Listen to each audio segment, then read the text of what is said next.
Warm greetings to all of you. I am Dr.A.Renita, Assistant Professor of Physics, Bishop College, Tiruchi.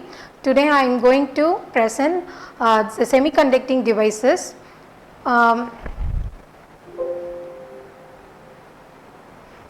Outline of this topic is the solid is one of the most important and essential state of matter.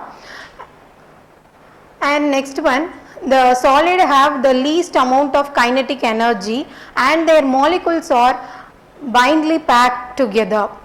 So, the general physical properties of solid is definite shape and volume, and it is also have another important properties that is called conductivity.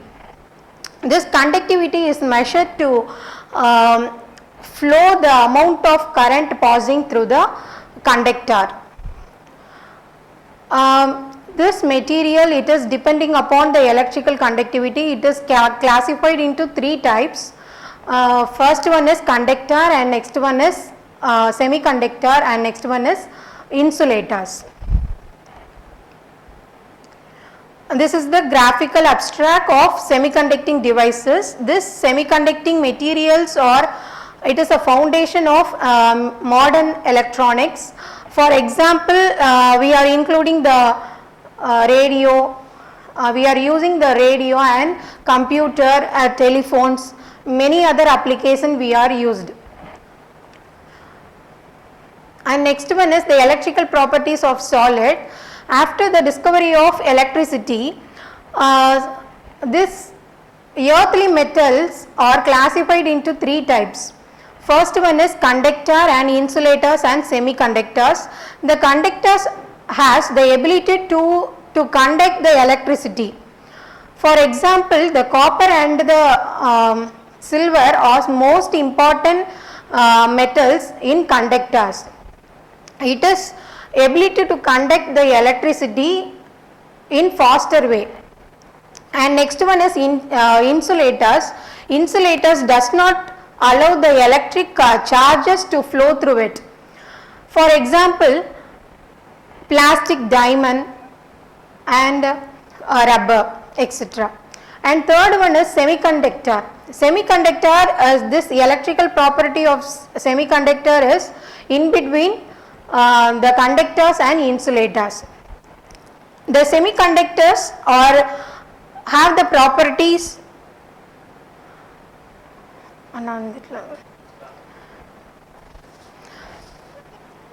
Semiconductors is a electrically conductive material.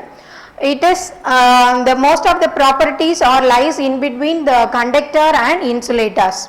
For example, silicon and germanium is the most important metals for semiconducting materials. These are the some photographs of insulators and semiconductors and conductors. Next one is energy band.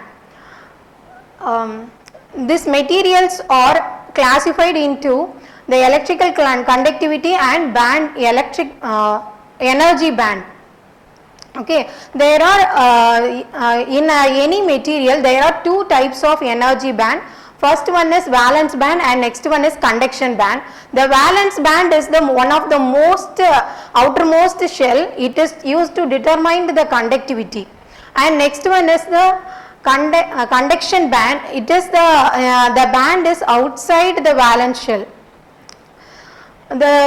These two bands are separated by the distance. That gap is called as forbidden gap. The lowermost band is called a valence band. That band is contain the large amount of electrons, and the uppermost band is called a conduction band. That when the energy electrons are absorbed, the energy, it is jump into the valence band to conduction band. The conduction band, it's normally have the holes, it is accept the energies. This light energy or heat energy that is absorbed by the valence band, that is moved to the upper band, conduction band. This is the photographs of insulators, semiconductors and conductors. The concept of the energy band is partially important in classify the materials, conductors and insulators and semiconductors. This is the band gap structure of conduction band of This is the energy gap of insulators. In insulators, the valence bands is large amount of electrons is contained. This electrons are jump into get some energy, it is jump into the conduction band. Okay. In similar way, the conduction band, conduction band and valence band are overlap with each other. It has less amount of the conductivity is more. Okay. Upper less. Next one is semiconductor. It has a smallest forbidden gap. It is require the less energy to move the electrons from valence band to conduction band. Next one is the type of semiconductor. The semiconductor are mainly classified into two types. First one is intrinsic semiconductor and next one is extrinsic semiconductor. In intrinsic semiconductor, it is a pure form of compound. It possesses the poor conductivity. And this type of intrinsic semiconductor has equal amount of electrons and equal amount of holes present in the material. So it is the impurities does not affect the behavior of the compound. That type of material is called an intrinsic semiconductor. For example, silicon is a example for intrinsic semiconductor. Silicon has 4 outer shell valence electrons. It is a pure semiconducting material without impurities atom, for example silicon and germanium. Next one is extrinsic semiconductor. In intrinsic semiconductor, with a small amount of impurities, it is added to the intrinsic semiconductor, that is called a doping, which is alternate the properties of electrical property and the electrical resistance of the material. And we introducing the impurities in the semiconducting material, it is also control the conductivity of the material. And next one, we are adding the impurities into the intrinsic semiconductor. It is called as extrinsic semiconductor. That process is called as doping. There are two types of extrinsic semiconductor. First one is N-type semiconductor and second one is P-type semiconductor. When the impurities is increased, the large number of electrons present in the semiconductor, that semiconductors is called as N-type semiconductor. Next one is impurities is reduced, the amount of electrons is caused by the holes, it creates the positive. That types of material is called P-type semiconductor.